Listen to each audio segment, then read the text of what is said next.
In this video, I will show you how to cancel Microsoft 365 subscription. It should be a quick and easy process to follow, but before we do continue, please consider leaving a like on the video and also subscribing to the channel. I really do appreciate it. Now, if you want to go ahead and cancel your Microsoft 365 subscription, maybe you no longer use the Microsoft 365 products, then the process is actually quite simple to do this. First, what you want to do is open up a new internet browser. And once you've done that, what you want to do is come across to Microsoft.com. So if you just type that into the address bar at the top, just like so. And once you've come across Microsoft.com, what you want to do first is come up to the top right hand corner and sign into your account. Now you can see I'm already signed in. So once you signed in, what you want to do is again come up to the top right hand corner, click onto your profile icon, and then you're going to see an option for My Microsoft Account. So give that a click. And what that's going to do is take you across to your Microsoft account page. Now, once this page has loaded through, all you need to do is come across to the left hand side and click onto subscriptions. On here, you're going to see all your Microsoft subscriptions,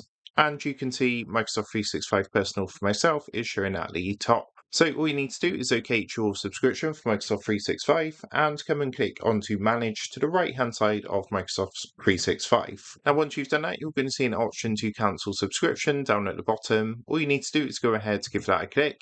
At this point, it's going to offer you a few different options, for example, a different plan that might be more better for yourself. But if you want to continue with the cancellation, then just come down to the bottom and click onto the blue I don't want my subscription button. So at this point, you're going to get a confirmation screen. As you can see for myself, it says you've cancelled your Microsoft 365 personal subscription, and it will tell you when your subscription will end as well. So that is how to cancel Microsoft 365 subscription. With that being said, I hope this quick tutorial did help you out today. And if this did help you out, I would really appreciate it if you was to consider dropping down below the video, leaving a like, and also subscribing to the channel. With that being said, I just want to take a minute to thank you guys for watching this quick tutorial, and I will see you in the next video.